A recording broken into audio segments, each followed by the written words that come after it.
Today we're doing something kind of special for dinner tonight. So I'm gonna get our grill going and with charcoal, and then we're gonna slowly convert it over to wood.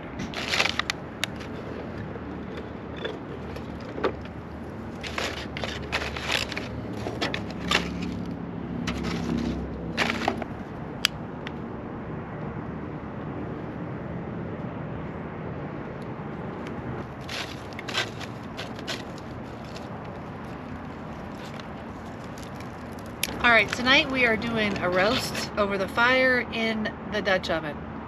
The best way to cook a roast, in my opinion. So we're gonna brown it first on top of the disco. I'm just gonna season it minimally with salt and pepper.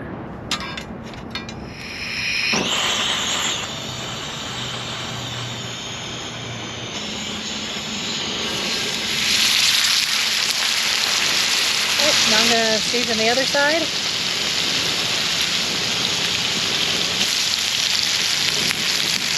This is our Dutch oven. I don't think we've shown you guys this yet, and it's awesome. So, the pepper from the roast. There's the handle for it. Not all that impressive.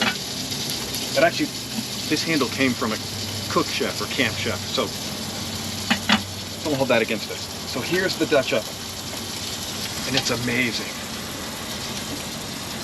All right, so I gotta show you a couple things about this. It's got the copper up here, which dissipates heat really well, so all the points that you touch aren't as hot as they would be otherwise. And check it out. Well, first you can flip the lid and cook on it like a skillet, and look, it's polished. Let's step out in the sunlight. This whole thing is cast iron, but it's polished. So it's not enamel, it's not anything, and nothing sticks to it. It is absolutely amazing. This is by Bare Bones. All right, it should be nice and brown on that side. We're gonna flip it over. On the other side. Oh, that's gonna be so good. All right, I'm nice and brown on the bottom, so I'm just gonna take a minute and brown the sides a little bit.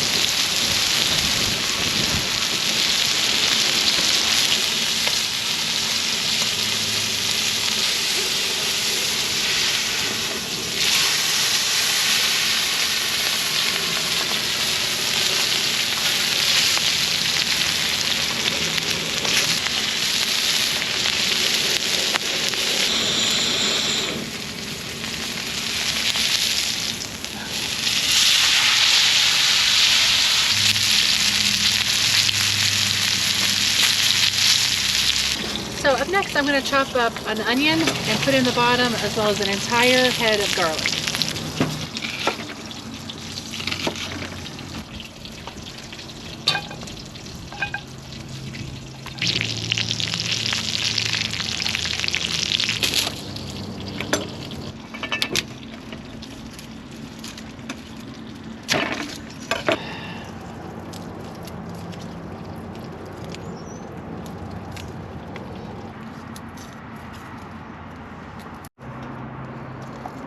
So I've got the onions and garlic in the pan. Now I'm gonna put the meat on top of that and cover it in tomato sauce. So I'm using crushed organic tomatoes.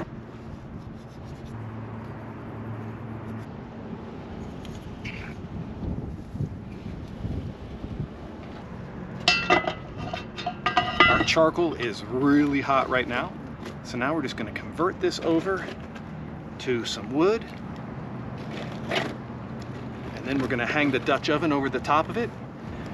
So we've been wanting to cook like this for, I would say months, but it's really been years with the Dutch oven hanging over a fire. And we're still not out in the forest or out in the desert somewhere we can do that. So we're in the campground still, so we're having to do that all inside the grill. So we're getting creative to make it happen, because in the end, what's inside of the Dutch oven doesn't really know if you're in the woods or not. Oh man,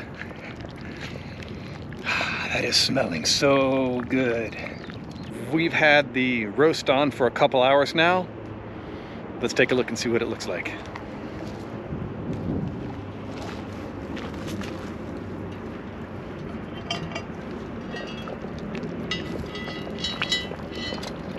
Oh yeah.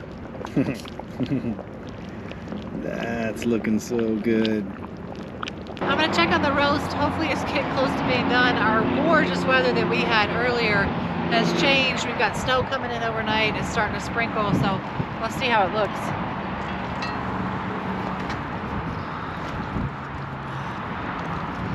Yeah, it looks really tender. I think it's pretty, yep, I think it's pretty close to being done. So we'll let it sit there until we're ready for dinner, but it looks pretty good. So what are we looking for on that roast? Like, how do you know it's done? For me, it looks like it's been done 2 hours ago. When you stick a fork in it and you twist the fork, it starts to pull apart really easily. It's not tough, and you know it's gotten tender enough to eat. So are we there or are we almost there? No, we're there. Well, let's eat. Okay. It's been smelling good for 2 hours, and I'm ready to eat. And it's getting freezing. cold. Look at the sky. Can you see the sky back there? Oh, it's gonna be ugly tonight. It's gonna be ugly. We're running the heaters and the tents tonight because it's gonna be ugly. All right, it is time to eat. We're gonna take this over and cut the meat up and serve it up.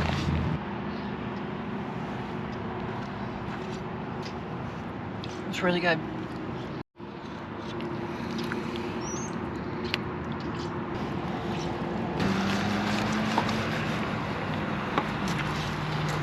All right, this is cutting up pretty good. Excuse all the noise. It is really noisy in this part of the campground.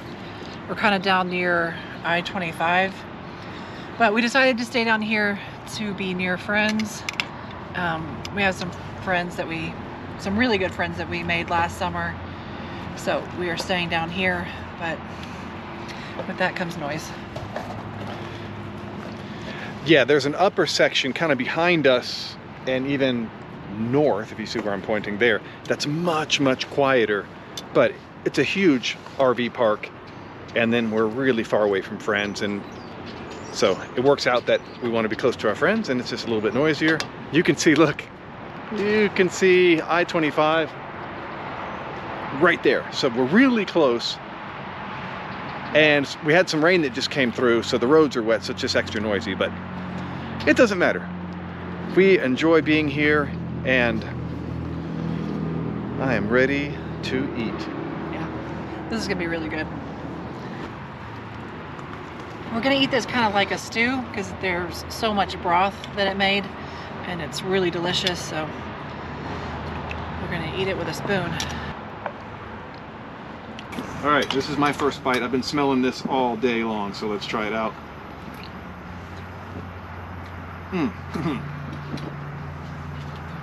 It's really so good. And the roast is really tender. Oh, baby, you nailed it. Well, we are hunkered down because the weather has turned bad. What do you think, Bailey? It's pretty bad. Just reading a book, though. Reading your book? All right, you continue. We're sitting in the Jeep Gladiator, and I have been feeling bad today. Started feeling weak and run down, sore throat, got chills when we were indoors, so in a grocery store or something. Yeah.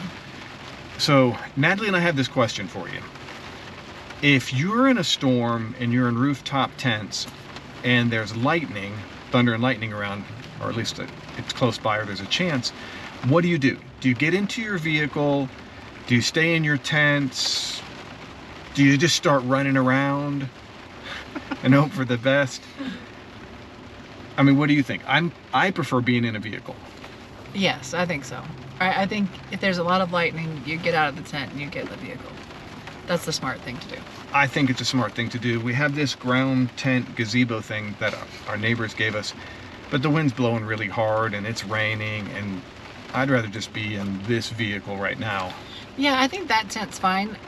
It's just really loud when the wind blows because it blows the walls back and forth, and so it's pretty loud. And it's freezing. We're sitting in here it's cold. glamping in the Gladiator with the heat on because I'm just not feeling well. So please leave us a comment. What has been your experience? What's your advice for people that really know when you're in a bad storm? Are you better off just hopping down into your vehicle? What should you do? Because I'm sure that there's people that are a lot smarter than you and I about this topic that could give us some good advice. Definitely. Thanks a lot, guys. We're going to hunker down for the night and hopefully be feeling better in the morning. Good morning. I woke up feeling so much better today. The sun is shining. I thought for sure I was getting sick last night, but just getting a lot of extra sleep has made a big difference. And now it's time to get some coffee going. We're going to do it a little differently today. I want to show you how we're doing it. So coffee always begins with good water. Right in here we have this, well, it's a Berkey filter system with Alexa Pure filters. Kind of a hybrid. So we're going to start off making some really good water. All right, so to heat up our coffee, we've been using our Webasto diesel cook stove, which is great, but it's slow. And if we're in a hurry in the morning and we want to make coffee faster, we're going to try a different way. We just got this, and I'm not an expert in filling this thing up. It seems like it's not really filling very well. I'm smelling a lot of butane. Smelling a lot of butane, man. So I'm gonna get another bottle because this one's dented. So give me 1 second. All right, I think I got it now. I hope. I'm gonna say it's full because that's cold. I think it's full. Oh, that's really cold. When it starts to freeze your little finger. Okay. I gotta take a class on how to use these things. I've used them for tools back when we had the house, but I haven't used one since, and it's been a couple of years. And I never used it on a coffee burner. Up next we have the Bellman burner stand. This goes with our Bellman espresso machine and latte maker, but we're not doing that today. We're doing pour over coffee. But we're gonna get this guy in there. All right, so you can't see it, but we're making some heat there. Yes. All right, so we slide this guy in. Put our water on top, and this should be so much faster than the diesel cooktop. If this one doesn't work, we're gonna send it back and get a jet boil, but this just looks so much nicer. While the water's warming up, I'm gonna grind up some beans. We're doing our favorite organic Oso coffee this morning, made right here in Boulder, Colorado. I'm gonna be honest, you guys are not watching a camping family channel with the smartest people. And Natalie just pointed out that, you know, we used to use the Timbo Tuscado, which is all mounted fixed system. Well, now we have this disco. This comes off. I can set this over here, and then we have this burner right here that we carry around with us no matter where we go. And I guarantee you nothing in the world will heat up water faster than this. We've got some returns to make. So I don't think we get to return that burner now that it's got butane. But I love this burner. Let's use the burner today, and then we'll switch to that tomorrow. Meanwhile, at the coffee making factory right here. By the way, we love these cotton. These are an organic cotton reusable filters, and they're really good. They let all of the flavor through, and they keep your coffee very smooth, really nice, and there's no waste. You just rinse them out when you're done, and that's it. You don't have to wash them. They're gonna take on the natural color of the coffee. You just rinse them off, and that's good. They're good to go. The little burner over here, let's see what our coffee's doing. It's heating slow. This water was probably 40 degrees when it went in here, maybe 45 degrees. And this is a big pot. It's really meant for a much smaller espresso maker.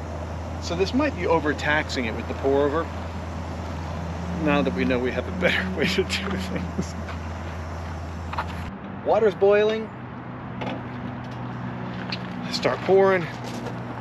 I will say that little burner, for this much water at those cold temperatures, wasn't really any faster than our Webasto cooktop. But at warmer water, I'm sure it would do a lot better. Okay, so this whole burner system with the stand was designed for this Bellman. And you can see big difference in the surface and the water it holds. So it was designed for this, which I think we're probably still going to use it for that. What a lot of people do with this espresso machine is they boil water, pour it into the Bellman, and then use this burner to finish it off and control their pressure exactly where they want it. Because this is a pressure espresso maker slash steamer, frother. So all in all, I don't think we made coffee any faster today than we have off of the diesel stove. All right, so it's the afternoon. I'm looking forward to a nice warm cup of tea because the sun is going down. It's gonna start getting chilly, and we have some rose chamomile tea that's just calling my name. But we're gonna try to heat it up as quick as we can. We're gonna do it on a timer on the disco tripod and see how quickly we can make hot water on that compared to what we did on the small burner this morning. All right, so while the water is on the disco tripod heating up, and it's gonna heat up fast, wanted to show you this thing. This is this little lighter thing that a friend of ours, Doug, we saw him use it when we were out camping with him in Arizona. And I'm like, what is that? Because normally we use the lighters that have a flame. Well, this pops up and it's like a stun gun. And it lights. Check them out. If you don't have one, get one. It's rechargeable. They're in our Amazon store. Just go to Amazon SAR Trail. The link will be in the description for this guy right here, because these are great. And it doesn't matter how cold it is, they always light. As long as your battery's charged, they always light. And you can even light a fire with them if you got some real lightweight kindling, because I've done it. 3 minutes, 20, says 29 seconds, 30 seconds, whatever, it's boiling. So 3 minutes, 15 seconds, I'm gonna say it was 3 minutes, 20 seconds maybe, and that water is boiling to make tea. That's fast. All right, good morning. We've had a couple really nice, mildly cool evenings, but in the next day or two, we get cold again and we're gonna get some snow, it looks like. So, winter just keeps on creeping in, and it won't let spring land here and bring us summer quite yet. Wanted to tell you what we're doing with the heater. We've had a couple complications with the heater. I wouldn't say complications, just things we gotta figure out. Inside the ductwork and at these ports here are these little metal tubes. And they're here, and they were just really taped into place. The problem that we had is the hose that we have, this 2.5-inch hose that brings the hot air to our tents, doesn't go on this so easily, and then it just doesn't stay on. So not staying on is kind of a problem. So I went and got these silicone reducers. The reducer fits over this nicely, and then this, of course, being silicone, it's kind of tacky or sticky. And then this goes over it, and it stays on really nice, you know, without any problems. So what I'd like to do, going inside of here, is take this metal tube, mount it further back, get our silicone on the end of it, and then we can just put our hose over the silicone reducer and then pipe it up into the tents. I think that's going to be our best way. All right, so up here on the Turtleback trailer, the tunnel box, as Turtleback calls it, this, and by the way, all this heater system and everything is not Turtleback equipment. This is something we had done after the fact, just to try to make this trailer a little more of what we're looking for. Got that screw out, and we can see how all of this stuff is lined up in here. So we're going to take all this apart, retape it, refit it all to make it work how we needed to make it work. One thing that we've learned in the process of the Hummer and this trailer and the different mods that we've done, there's one advantage of leaving something stock, is that hopefully the auto manufacturer or the trailer manufacturer has gone through for years and tested everything and gone through with their engineers and its products they're familiar with and its parts they're familiar with, instead of just putting stuff together as a one-off and it hasn't gone through any real R&D. We're the R&D department for the Hummer as it's set up and this trailer as it's set up. So you lose some time that way and you have some directions you have to change, but it is what it is. So we know next time we're gonna kind of simplify things a bit, I hope. All right, so what I'm gonna do is take these screws out, and hopefully this bulkhead connector is not put on with any adhesive. Hopefully it just has a gasket around there to keep it watertight. So what we have going now, let me kind of give you a shot. So I got all this trimmed away, and I did it with this box cutter knife, so it's not perfect. But it's all the tools I have here out of the trailer. I don't have like a real detailed saw to use that. So that's fine. And then this is going to go in. So we got this silicone reducer over this pipe. So it's going to go in here, and we're going to go all the way as far forward as we can go and still close this hatch for the front of this bulkhead connector. So here we go. It's going to look just like that. I'll get it centered up, but it's going to look just like that, which will allow us to put that duct pipe right on over, slip it right on in. And then what I'm going to use is this dryer vent tape and wrap around this, make sure everything is really secure, and then bolt it back on and attach it to the duct pipe inside the trailer, and then test out the outside. And this one should be done here in just a couple minutes.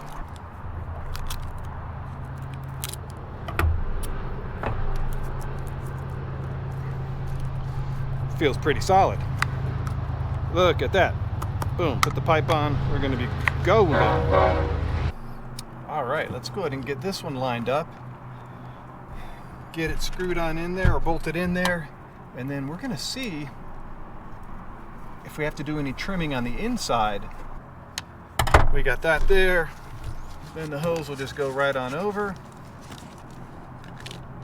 And then we're good to go. Hose can go up to the tent, and it's nice and secure in there. And it also comes off easily too. That's a plus, because before I had it where it wasn't coming off well, or it wasn't staying on. Now I think we got the best of both worlds.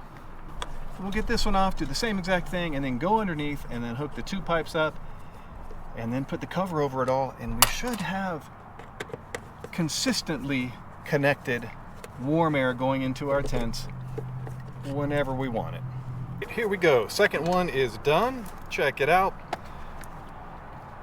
All lined up. And we are going to get this guy right up in here.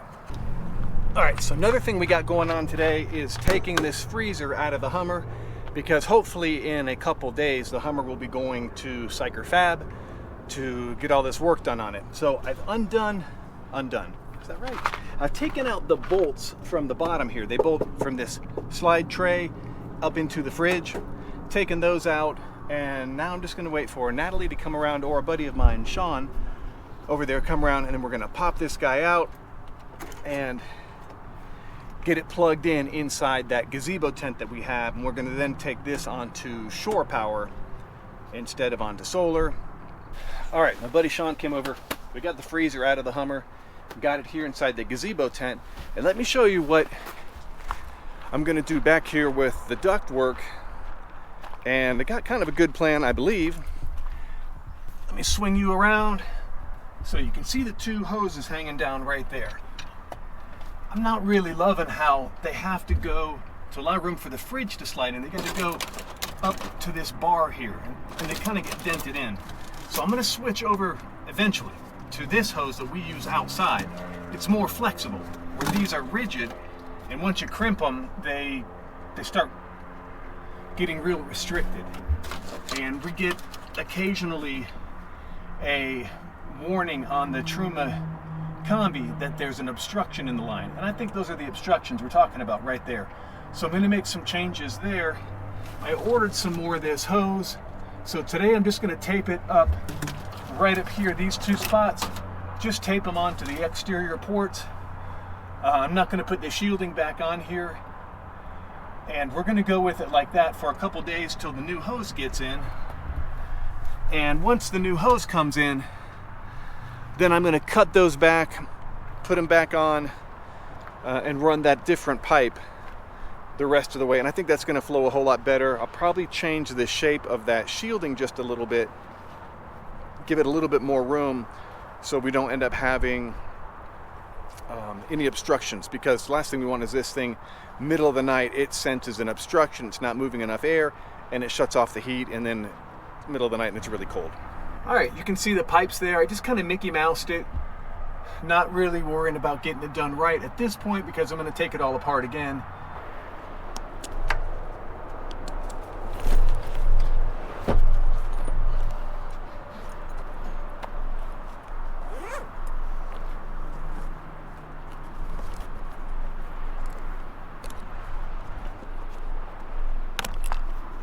Well, good morning.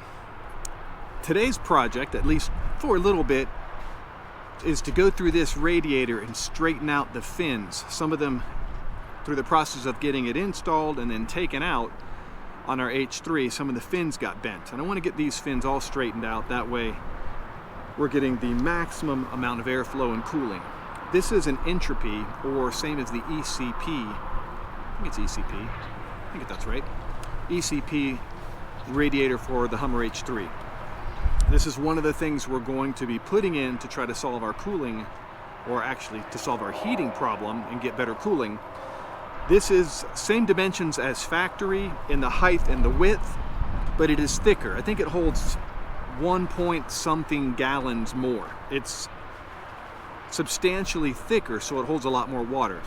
It means we have to do some modifications on the Hummer to allow this to fit with the factory mechanical fan. So I'm going to go through and get this done here today. Then I'm going to walk over everything that we're going to do on the Hummer with you guys, give you an idea of what the plan is and how we're actually going to get this thing out traveling. Well, we were running errands today, going all over town kind of to stay out of the weather, and came back to see the iCamper tent is not happy with the snow. Bush Company, we didn't have the awning out, so that one's fine. Our gazebo tent is in trouble. So I'm gonna hop in there, baby. Let me try to pop it up. I think it's gonna take both of us. Let me see what I can do. It pops up fast, just steer clear. I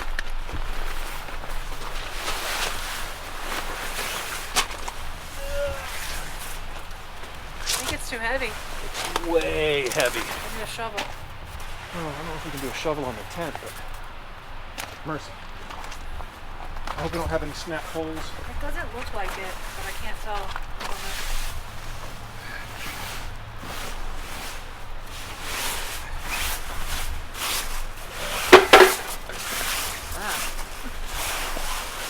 Oops.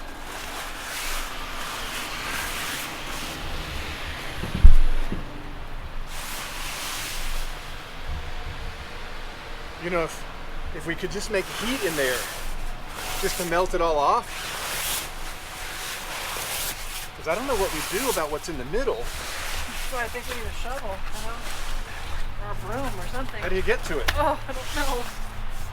Gets most of this out though.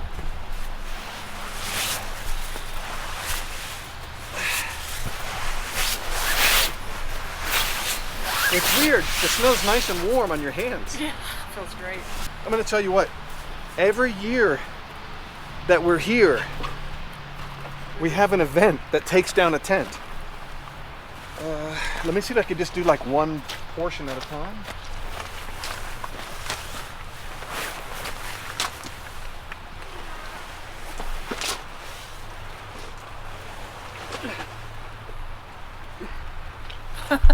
It doesn't sound good. It's so heavy. Here, can I get some of that out, you think? If you can. Oh, it's just so heavy. Yeah.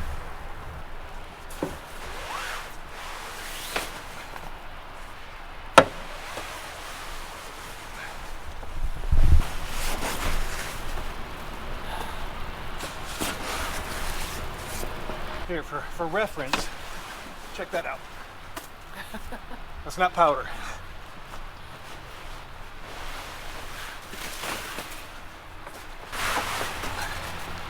All right, let me see if I can pop that up now. Okay.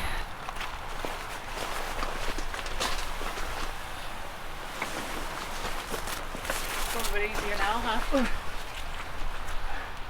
Well, we got a pull that's out. See that one. Get it in when you get it up. You want me to help? No, it's okay. Oh. Let me go got it. Oh Oh, have mercy. no. Wow. It's a mess in here. All right. Well, we'll get that, make heat, and keep whatever is new falling right now will start to melt off. I don't know what we do tonight, though. Okay. Yeah, because tonight that thing will just collapse again. Mercy. It's always something, but really, give us a break. Okay, getting my shoes off. I gotta go up into the iCamper tent because it's in bad shape. And we really don't need damage to that tent.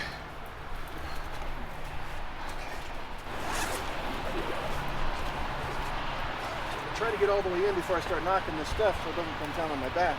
Yeah. It's not really true to get up in here.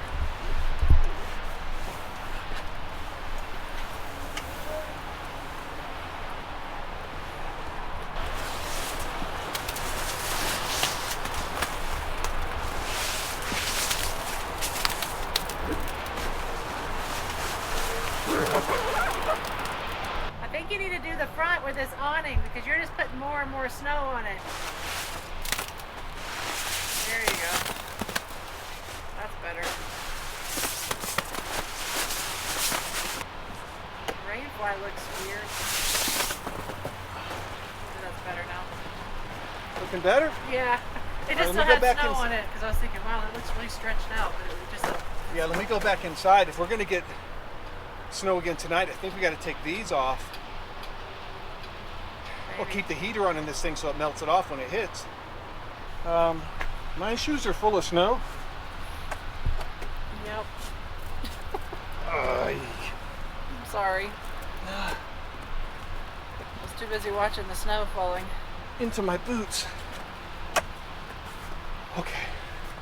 You know, one advantage, the Bush Company tent is really heavy, but look, it could care less. You could put 20 feet of snow on it. It wouldn't matter. Yeah. As long as you had the awning down. Okay. Oh, say what a mess. Oh, say what a mess. Well, the tent's steaming. Yeah, it's like a sauna in there. It's nice. I don't know if you can see it or not. It does seem like it sits lower than it used to. Two things are certain. Number one, it's really cold. And number two, that puts Natalie in a bad mood. So I'm gonna eat a chocolate muffin. a flax chocolate muffin. They're really good. You don't taste the flax at all. Oh no, those are really good. So we're piled up in the tent.